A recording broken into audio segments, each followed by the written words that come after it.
If I have to explain my job to a 5-year-old, um, I would tell, why did I leave the pharma industry? Well, Stronger by Kanye West, like, Bennett, don't kill me, can only make me stronger. Cause, I just feel like every day something's trying to kill me.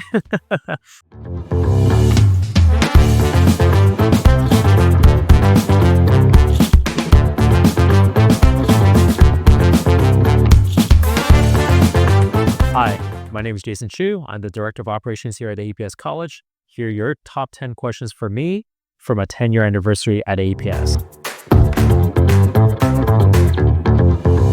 I would tell the 5-year-old that I'm sort of like the principal of a school with bigger kids, of course. And instead of learning about ABCs, our students are learning about sciences and the industry and how to get jobs in science field, so they would become the next great scientist and researcher and whatever their dreams are made of.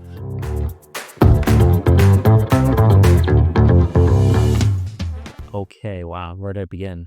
Um, I oversee the day-to-day operations here at APS College, as well as I'm responsible for the growth and expansion of our sister companies, New Age Institute in New Jersey, as well as the corporate training and consulting division here at APS Pharma. And what do I actually do? Well, my job spans from marketing to admissions, dealing with IT, working with students, working with instructors, and anything else in between. Anything from big strategy planning to nitty gritty details is what I work on. Everything except for grading, and thank goodness for the instructors for taking care of that one.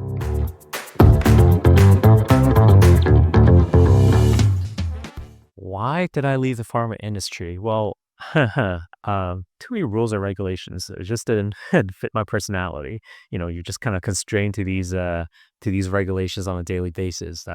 But no, seriously, I think why I left the pharma industry is because I learned a lot in the pharma field. Don't get me wrong. I gained a lot of great experiences. Met a lot of colleagues who I'm still friends with to this day. So definitely wouldn't trade our experience for anything. And I think I was lucky enough to land a company like Apotex that really taught me a lot about the field, and I was able to work within multiple departments. I really got a good understanding of the pharma industry. Um, but what really, I guess, propelled me to leave the pharma industry for APS is because I truly enjoy education and also helping others. And I think that was something that I really couldn't get in pharma. Rather, in a college, that was something that I actually fulfill for myself and be able to live out that dream of teaching and education. Well, very random. I've heard about APS when I was working at Apotex, and a couple of my colleagues actually came from APS, so I was well aware of that. But the opportunity actually was very random. I used to play Tuesday basketball with pickup basketball with the Apotex team or group, and about a year or two in, I kind of got to know the organizer a bit more. And one day he just reached out to me and asked me, "Hey, do you know anything about GMPs? Do you know anything about method validation, HPLC dissolution?" And of course, at the time, I was working as an R&D chemist, so that was my day-to-day work. And he said, "Hey, there's an opportunity for a laboratory instructor role at this college called APS, and I think you should apply and check it out." So I looked into them and I really liked their mission and their message, and I decided to give it a shot.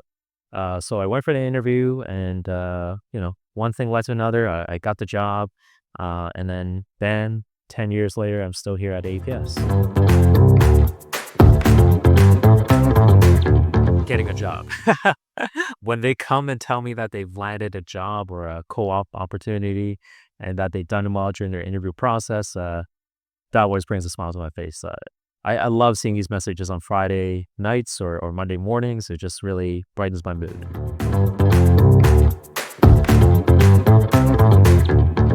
Huh. I think the best part about running a college is the diverse roles I get to play a part in, right? one minute I'm on a call with multinational pharma companies, talking to them about our students and our programs. Next minute, I'm downtown, speaking to students about career prospects in pharma. Another minute, I'm troubleshooting problems with IT. Another minute, I get pulled in to shoot a video like this. So my job is very diverse. And I think what's wonderful about running a college is every day is different, and I think I really, for me at least personally, it keeps me sane. I get to deal with different students, different instructors, different industry partners. Just my day is different every single day at pretty much every simple way I live. So that's something I really do appreciate about running a college here.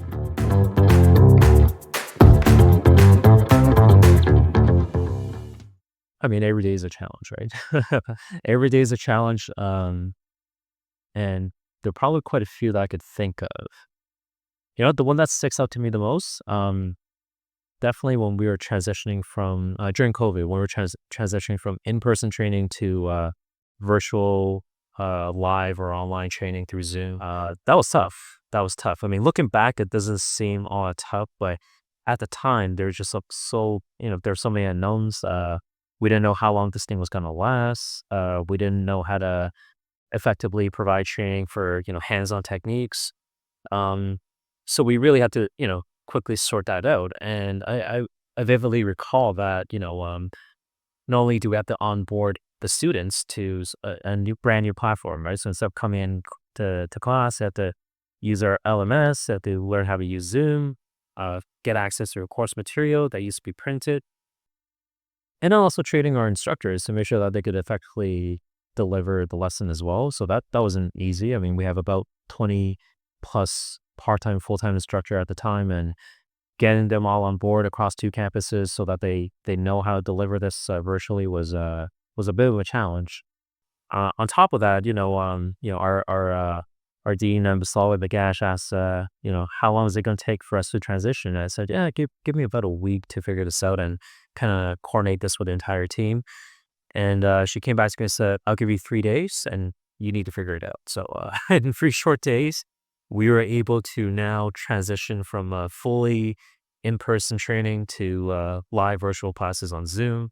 And, looking back, I mean, it was all worth it because to this day, I still run across alumni that I'm in touch with, and they tell me that during COVID, they had absolutely nothing to do, and this actually gave them some sort of purpose and some sort of entertainment during lockdown. So I'm glad we did it, and yes, 3 short days. I mean, I have a young family, so I definitely enjoy spending time with my family and watching them grow. That's been quite fulfilling. Personal passion, I play sports and I enjoy watching sports. So anything from NBA to NFL to MMA. These are all sports that I follow quite closely. And in terms of what I do as well, I enjoy playing table games. I enjoy poker. I enjoy playing board games. And I really have to brush up my board games. A lot of my nieces and nephews are getting older. They're catching up. So, and I absolutely hate losing to them. So I definitely need to be on top of my game.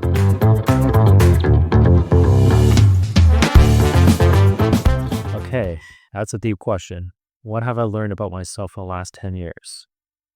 I think what I learned is that you have to be honest with your work and that you need to trust the process. Sometimes, the work that you put in may not show you may not get the results right away, but ultimately it usually ends up working out. And even if it doesn't, I think the fact that you put in your best effort to make it happen is what's important. So as long as you can live with the results, live with the effort, especially, then you could be at peace with your work.